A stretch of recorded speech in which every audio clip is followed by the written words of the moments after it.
Toby could not believe his eyes. He read the message No again. way! Is this Then actually again. real? A popular content Guys, you will creator not wanted to believe work this. with him. His heart beat fast.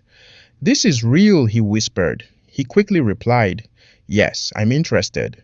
Almost immediately, another message came in. "Let's meet on Saturday. We'll make a video together." Toby smiled from ear to ear. This is my big chance. The next morning, he told Amaka before assembly. Amaka screamed with excitement. "Seriously?" Toby nodded. "Show me." She grabbed his phone and read the message. "This is huge, Toby." "I know. You'll become famous." Toby laughed. "That's the plan." Kunle walked over. "What are you people talking about?" Amaka showed him the phone. Kunle smiled. "Congratulations." But he didn't look excited. "You don't look happy," Toby said. "I am." "Then what's wrong?" Kunle folded his arms. "Have you finished the assignment for today?" Toby became quiet. "I'll do it later." Kunle shook his head. "There you go again." After school, Toby rushed home. He didn't eat, he didn't rest. He picked up his phone and started planning another video. He changed clothes 3 times. He practiced the dance again and again. When he finally looked at the time, it was already night. His books were still inside his school bag, untouched. His mother entered the room. "Toby." "Yes, Mom." "Have you done your homework?" Toby looked at his bag. "Not yet." She sat beside him. "My son, I know you're happy." He smiled. "I am. But don't chase success and lose something more important." "I'll read after this." His mother nodded. "I hope so." She left the room. Toby looked at his books. Then he looked at his phone. The phone buzzed. Another notification. Another comment. Another follower. He picked up the phone again. "I'll read later," he said. Hours passed. He never opened his books. The next day, Mr. Bello entered the classroom with a pile of notebooks. "Good morning, class." "Good morning, sir. I asked everyone to submit an assignment today." The classroom became quiet. One by one, students walked to the front. Kunle submitted his work. Amaka submitted hers. Soon, only one person remained. Mr. Bello looked up. "Toby." Toby slowly stood. His heart began to race. "Where is your assignment?" The classroom was silent. Toby lowered his head. "Sir, I didn't do it." Mr. Bello looked disappointed. "You had enough time." Toby said nothing. "You may sit down." Toby returned to his seat. Nobody laughed. Nobody spoke. The silence hurt more than any punishment. As he sat down, his phone vibrated inside his pocket. He didn't check it. For the first time, the notification didn't make him smile. But he still didn't know that something even worse was waiting for him. Toby sat quietly after the assignment incident. He could not stop thinking about Mr. Bello's face. His teacher was not angry. He was disappointed. That hurt more. The next morning, Mr. Bello entered the classroom with a smile.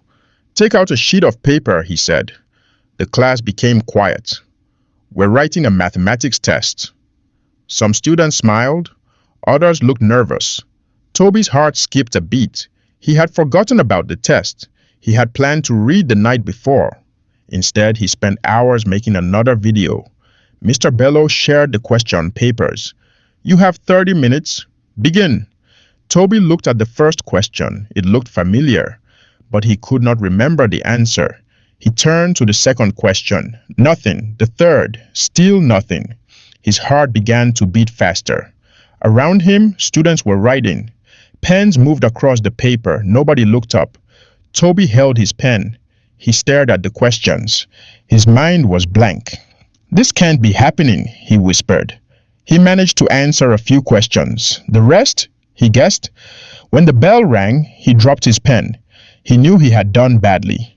During break time, Amaka walked over. "How was the test?" Toby forced a smile. "It was okay." Kunle looked at him. "No, it wasn't." Toby sighed. "I couldn't remember most of the answers." Kunle nodded. "You didn't read." "I know. You spent all your time on your phone." Toby looked away. He knew Kunle was right. 3 days later, Mr. Bello returned with the marked papers. The classroom became silent. He called each student's name. One after another, students collected their scripts. Then he called Tobi Akinwale. Tobi walked slowly to the front.